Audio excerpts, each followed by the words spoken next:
In late 2024, a CEO of a prominent cloud security startup valued at $12 million was targeted in a sophisticated deepfake voice scam. Attackers used artificial intelligence to clone the CEO's voice, creating a convincing imitation. They sent voice messages to several employees posing as the CEO and urged them to disclose their login credentials. The deception was nearly flawless. However, the attackers overlooked one detail. The CEO's public speaking voice differs from his conversational everyday tone. This discrepancy raised suspicions across the employees, ultimately preventing the breach. And how lucky was that?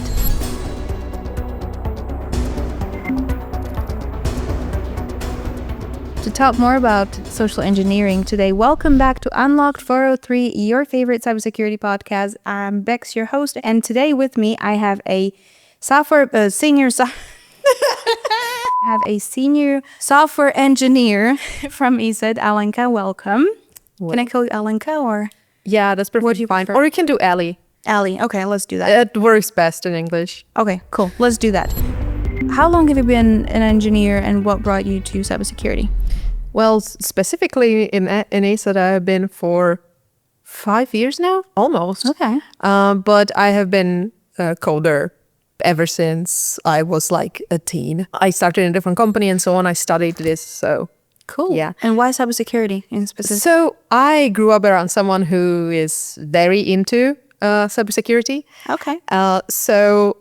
Even like when I was younger, I was fascinated by like hearing about malware and things like that, but I was never into reverse engineering. Mm-hmm. When I went to work and so on, I decided to just go normally, normal software houses and stuff like that. But then when I decided to change jobs and I found out that by sheer miracle and luck, ESET was at the time looking for someone with my specialty. Mm-hmm. So I was like, I can tell that I'm probably overqualified for it, but let me try. Why not?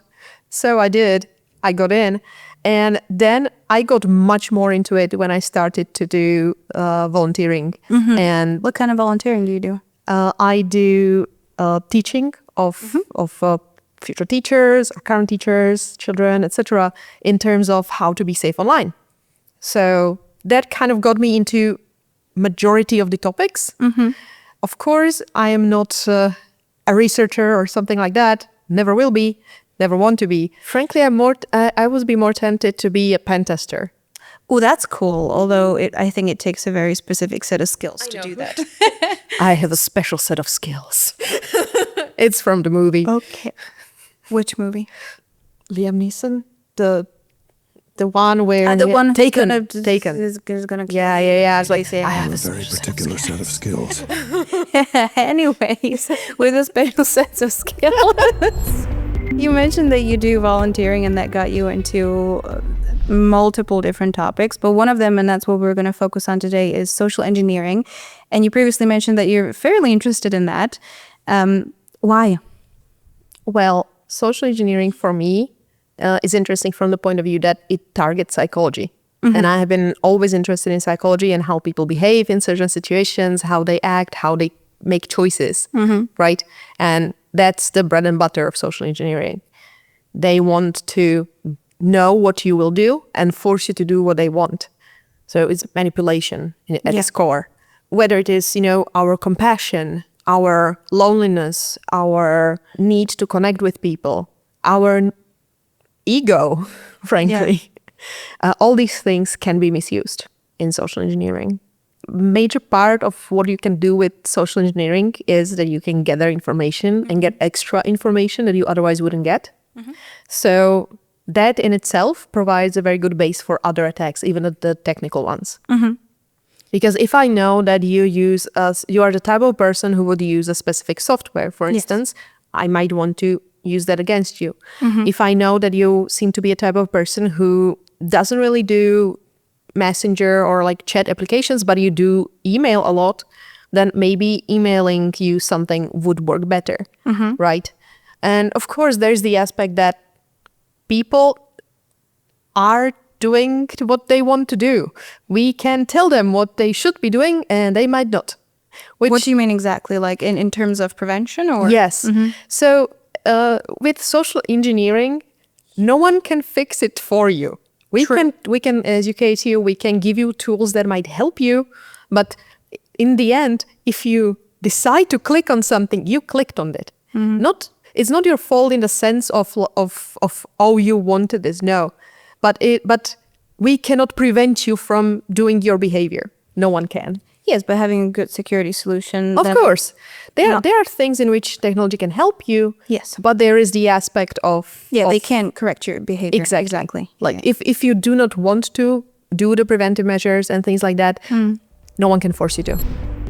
You also mentioned once when we talked before this that there is offline and online social engineering. Can you tell me the difference? And well, the most clear difference would be one is online, one is offline, in the sense that one happens in the digital world and one happens in our normal world we walk in. So as an example of what could offline social engineering pertain is if I'm trying to get to a building to which I do not have access, I can use social engineering, such as tailgating, to try to get in. You know, I just look like I belong, I behave like I belong, I strike up a conversation with someone who does have the badge to get in, and then just get in with them. Or you carry something. I heard that's also a good. Yes, carrying things or pretending to be a repairman, or carrying flowers for someone, deliveries. That also works. A lot of social engineering is, to a degree, also acting, whether it is digitally acting or in person. Right. So yes, getting to a place, it's very easy to find a lie that would get you in. One time we had one of our researchers, Righard, here, and we talked about an attack on a power plant, and I was like, but how does one get inside such a power plant? It's like through the front door. Yeah. Yeah. I mean, there's also the aspect of you sometimes don't need to get in to get something in. Okay, elaborate. Very popular things like, you know, there is a disk, a USB or something on the parking lot. You just make sure it has very interesting title on it. Okay. I've heard of one where people came into a smoking area outside of an office. Okay. And they were giving out vapes, free vapes to like try them out. Except these vapes were not charged. So, but you know, you just go charge it, you can try it and it's fine. And where do you think people normally charge devices that tends to be charged through USB at work? Well, they're computers, of course. They plugged it in and there we go. Because people usually don't think of the devices that are just charging, that are not even used for a computer in any way, but they're just charging. Yeah, but well, they still have access Absolutely. to the software, don't they? Absolutely. Wow. Which is why it's so good to have those like extension cords or such that have USB ports directly. You can just plug it in there instead of your laptop. I think a lot of the new ones now have those, actually. Yeah. Compared to that, digitally, while it can be very similar in terms of that I strike up a conversation with you, whether it is through email or some chat applications, through social media, etc. It also could be that I send you content that is targeted at you. And I'm trying to trick you to click on something, for instance. So you send me a private message with something, and I send you email. I send you a private message. If I get your phone number, I can send you SMS, and that's where you get all the like phishing, wishing, smishing, all the ishings. Yeah. Mom, I'm in trouble. I need help. Oh yes, That's a very common one. Oh yes, and especially when you press towards the compassion and fear, especially with parents. That is a powerful tool. Speaking of that, what are the most common tactics? Well, you can do, like, it depends on what you are trying to achieve, right? As with most malware and attacks and cybersecurity issues, usually the goal is money. Yes. But it can be direct or indirect, right? Sometimes you want to get money by obtaining more information, in which case you can then sell them or use them for further attacks that can get you the money, or you can directly try to obtain money. Phishing usually is to get either your credentials to something or to get the money directly, right? But you can also do things like impersonation.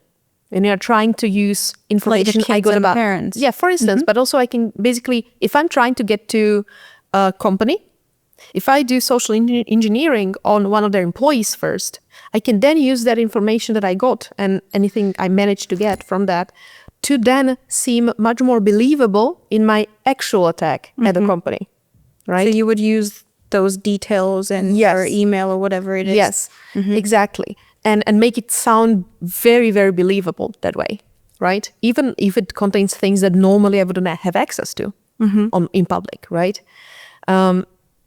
In terms of that, people usually do a lot of scraping of publicly available information, social media, of anything you might have done.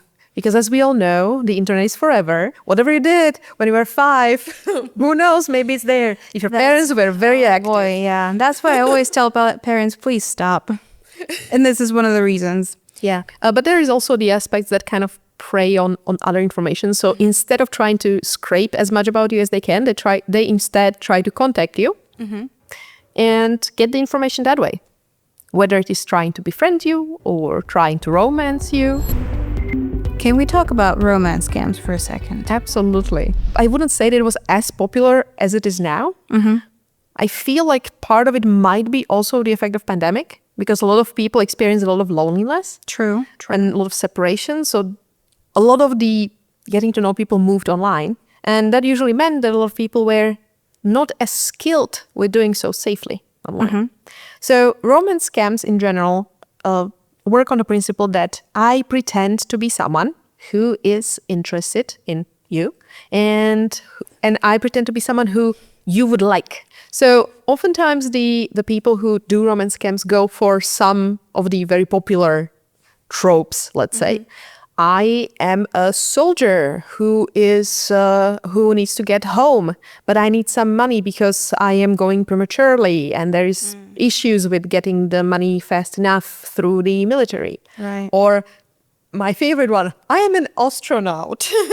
But to get home, I need money.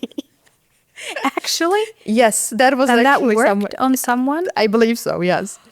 Wow. Then there's also the standard ones that prey on compassion. So I have a family member, a child, a friend, a dog, a cat who is very sick. And I do not have money for the procedures that are needed. So after you kind of establish some sort of relationship already, you can start asking these favors that are monetary.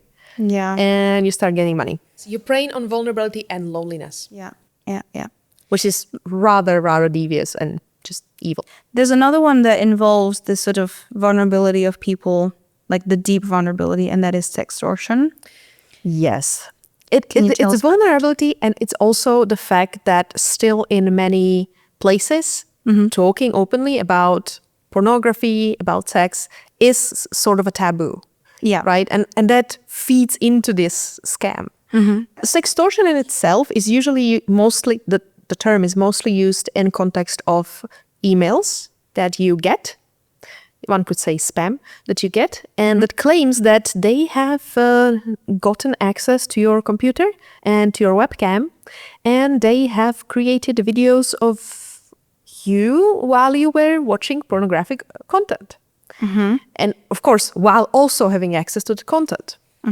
Now, for a lot of people, they might look at this immediately like, that's just frankly not possible. Yeah. But especially with younger people who still do not know enough, they don't talk about it much, especially not with parents or people who could help them in the situation, because they do not want to admit that they went on a page that might be legal only past 18 years old. Right.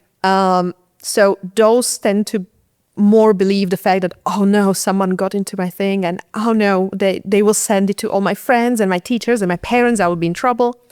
And the reason why this can work is that they do not ask for like extorted amount of money. It's not insignificant. So what are we talking? A couple hundred It can be anything from couple hundreds to like 1,000 from what I've seen, like random ones. But it's not crazy amount. It's an amount that a person might be able to put together and pay. Of course, they do not have your videos.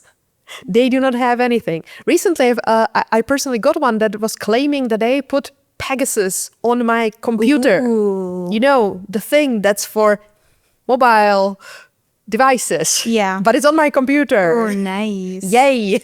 Just to explain to our viewers, Pegasus is a very famous spyware. Yes, it's very famous spyware that is in its technicality, it can be zero click. Yeah. So it can get to a device without interaction from a user, but its usage tends to be very pricey and certainly not a random Bob from the neighborhood probably won't have access to it. Yeah. And as I said, with like the sextortion, they prey on the fact that you will rather pay than risk it. And because they can send this to just millions of people in one go, Absolutely. they don't need everyone to do that. They need, 0.1% of people to do it, and they are rich. The thing is, though, with these, they don't have it. You can just ignore it. Different thing is, which sometimes happens these days, what can be related to, again, the same topic of intimacy, deepfakes. Yeah. But also people who misuse the fact that, again, more often young people, but not only, can be, on dating apps or in internet conversation, persuaded to send perhaps less than clothed pictures. Yeah. Right? And of course, once they do have those, they can try to blackmail you with them. So, and deepfakes come into it as well, because even though you never created them, if they are believable enough, technically they could try to blackmail you with them. Yeah. Yeah. And then there is the point of like, would the people around me believe me that I didn't do it? That is a little bit different thing, but preys on very same aspect, which is oftentimes people will not go to get help from authorities or other people when it pertains to topics of intimacy, of sex, of pornography, of, because oftentimes they feel that they are doing something bad or Even if something they're they are, not. even though they are absolutely not, but there is that underlying feeling for a lot of people, and usually those are the victims in the end. Yeah. It's a lot of shame, I think. Yes, exactly. It's shame, it's guilt. Like, oh, I wasn't careful enough while doing this. Exactly. And It's now, the same yeah. reason kids don't go to their parents saying, I was contacted by a predator. Yes, exactly. It's the same feeling, yeah. Exactly. Have you ever been targeted by anything like this? Targeted in sense of someone actually trying to like blackmail me with something. No, I did get a couple sextortion emails. Yeah? What I usually got do one. is I take a screenshot of them and put them into the presentation that I then show people. Is there anything that technology can do to prevent such attacks? Of course, with things like phishing, for instance, there are AVs that gather information about already known phishing websites and can try to stop you from going to one. Yes. Same applies to, there can be potentially filtering of calls from, again, known phishing or wishing, in this case, numbers. So technology can help you in the terms that they take the knowledge of already known problematic things, so websites, numbers, applications, etc., and prevent you from interacting with them, or at least tell you that you might not want to. Yeah. And they can point out some of the red flags. So, for instance, good example of this is that in some emails or in some companies, they have the little information that this email came from out of the network. Yeah. That is very popping out for you. So you are automatically more aware of the fact, oh, this could, even if this is pretending to be from my company, it's not, right?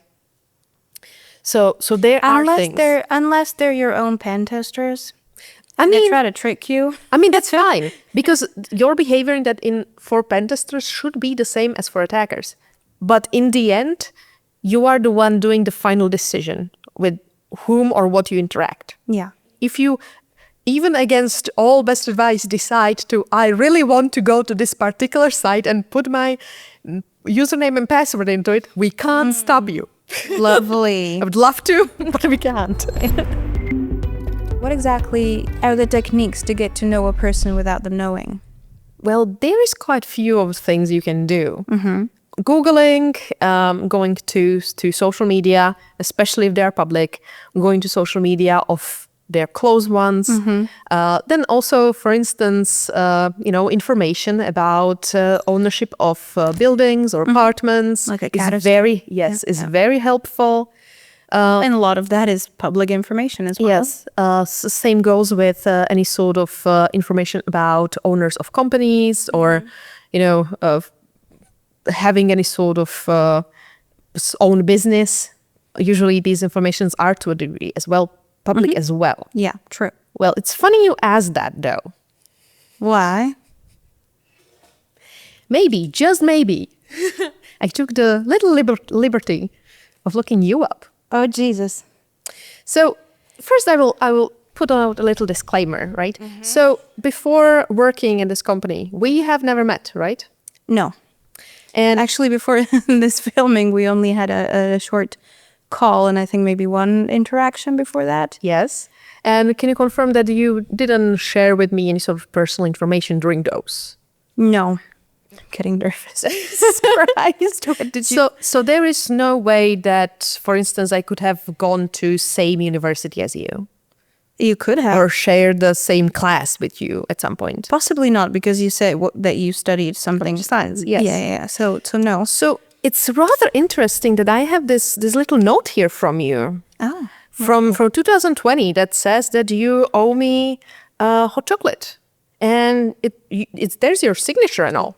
Ah, that is my signature. So can you confirm that is indeed your signature? At that time, it was still my signature, yes. Well, I guess then you owe me hot chocolate. But of course, that's I not can arrange that. that's of course not the only thing I found.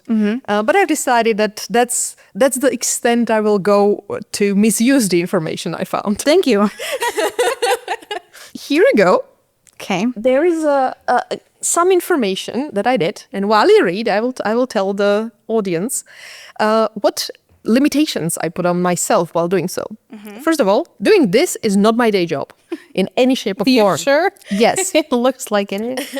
I didn't try to infiltrate any of your private social media, so I didn't make any fake accounts. I had the public view of things in the sense that I have an account, but that's it.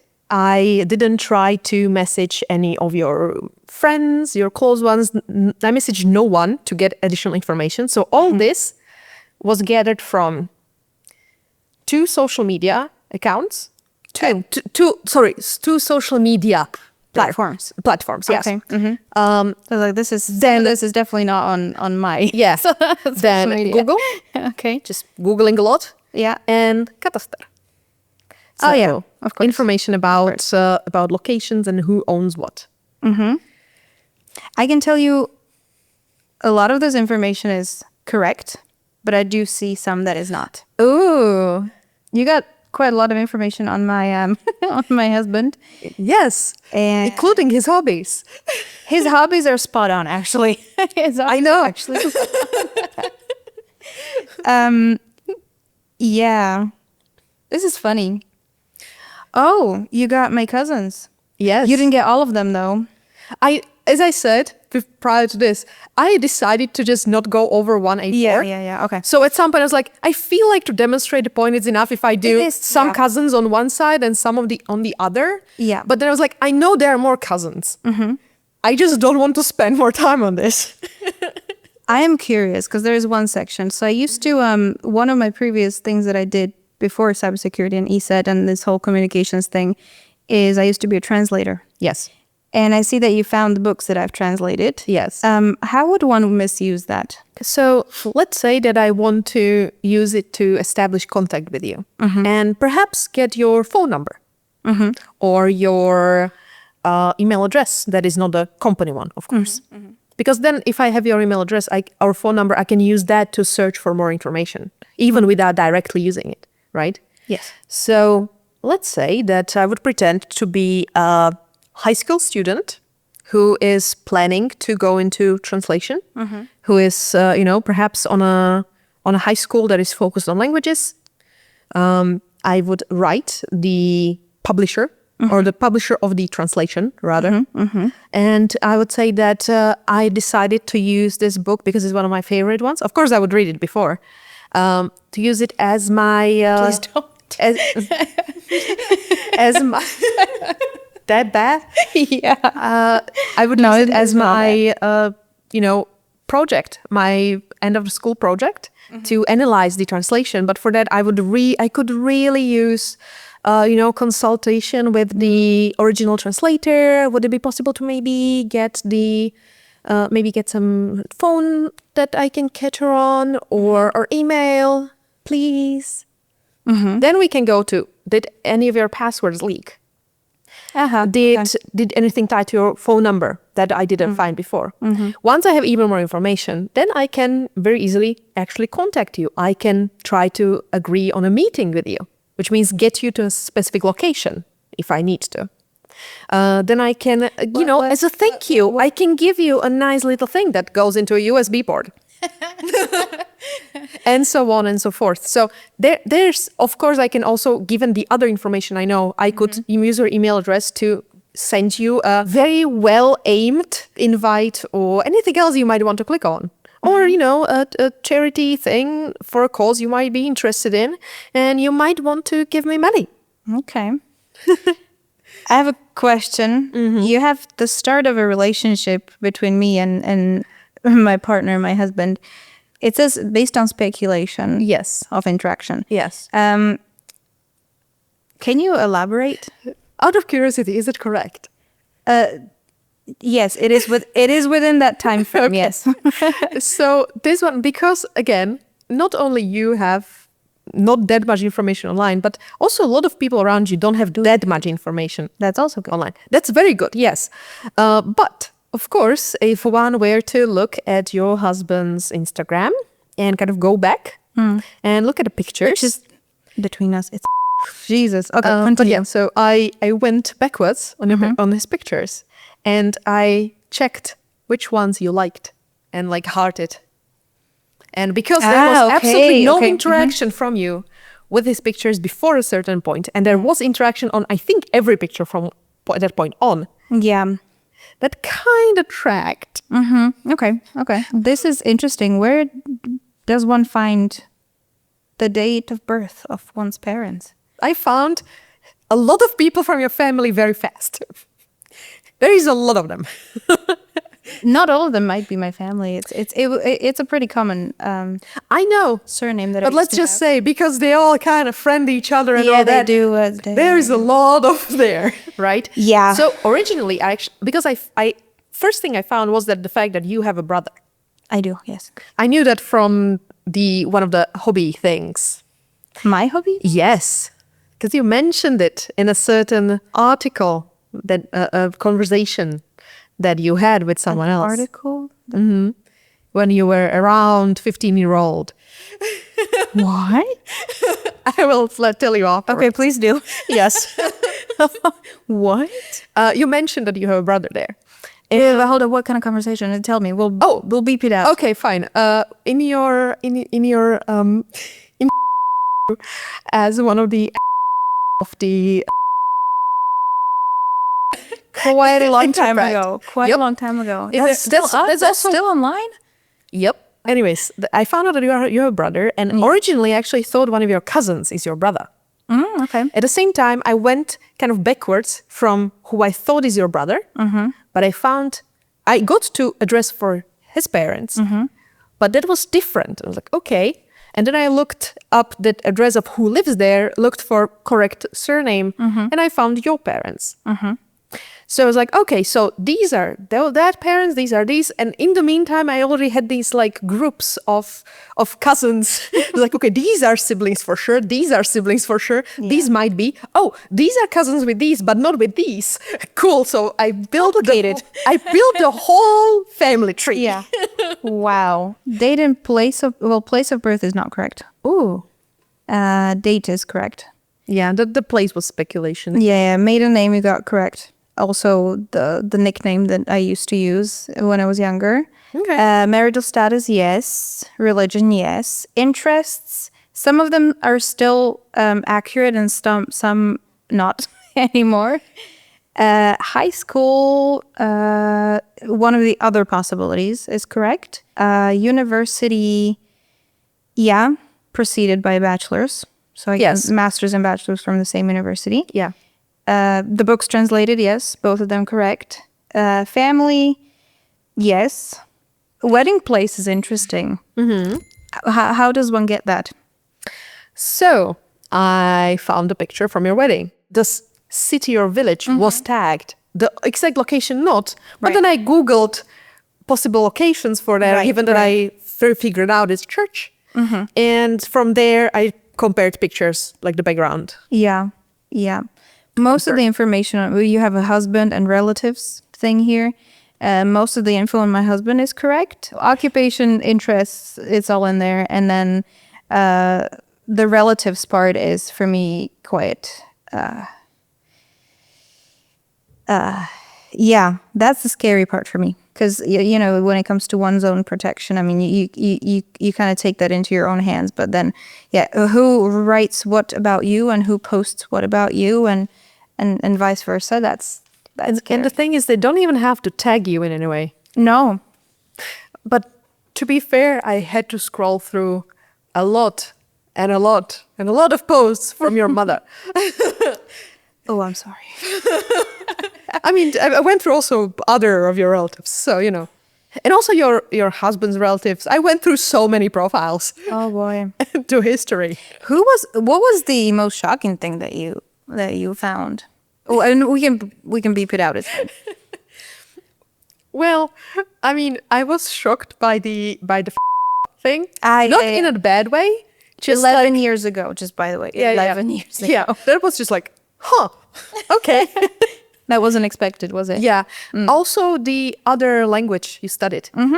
That was kind of like, out of left field a little bit. And there's one more that I can speak. I believe that. And I think you have it on LinkedIn. Actually, LinkedIn is a great source of information. 3 social networks then. Because I started on LinkedIn. I only use the information that your name, and you're doing this podcast. That was all I started with. Even if I knew something other than that, I didn't put it in unless I found the proof of that. But I tried to mark the ones where I was like, okay, I didn't find any definitive source for that. So it's just a guesstimate. Okay. Can we move on, please? Yes. Yeah. Let's get back to my questions. Sure. Yeah. I think I broke her a little bit. A little bit. What are some of the red flags that I should look out for? Apart from handing me an A4 full of information. Yes, this might be a red flag. One of the big things is if someone is claiming repeatedly in every other sentence that, oh, I'm not a scam artist. I'm not trying to scam you. Oh, so obvious. It probably is. Yeah. Also, if a person you don't know keeps claiming that you have to trust them, that might be a red flag. Yeah. Because trust is earned. Yeah. Another ones in terms of the profiles is if they have absolutely nothing in common with you. People sometimes add people who they don't know in real life. And it's a good policy to not do that. Yeah. Like if you haven't had the contact with this person enough before to know who they are, you are risking. There is also the aspect of if it feels weird that this person now suddenly has social media and you do actually know them, contact them through other means. This also applies to when they write you, when they call you in a panic situation. If they are reaching out through Messenger, you call them. Basically something that requires ideally a different mode of operation. Because usually you can assume that they did not steal the phone. They are faking it. Okay. So if you reach that same device in other means, chances are you can reach the actual person. Yeah. Also, another thing is, in terms of like email communication and so on, it used to be that check for like grammar and stuff, but with AI, that's getting better and better. More sophisticated. So can't be really trusted that much. One thing is that even if the translation seems okay, you can oftentimes see the fact that it is a translation. Oh yeah, absolutely. Because of the phrases that are common in English, for instance, but not in another language. Yeah, right? Absolutely. And vice versa. Yeah, exactly. If it is that it's trying to get you to give your money to a certain charity or whatever, you can check that charity. Mind you, that page can be faked. So checking up also like history of it, Googling up whatever they're trying to offer you, like doing these things for research is a good thing to do. But also keep in mind that if it is a really well done scam, they might have faked that as well. Yeah. You could see that in Nomani. They made fake apps, but also made a fake thing. Evaluating these apps is perfectly fine. Yeah. There's so much more that we could cover here. Like there's millions and millions of things, but if you had to like pull it into just a couple of things that you wish people knew about social engineering so that they are better prepared to tackle these attacks, what would be like the top, let's say, 5 things that people should know? So first thing I would say is if it sounds too good, it's probably fake.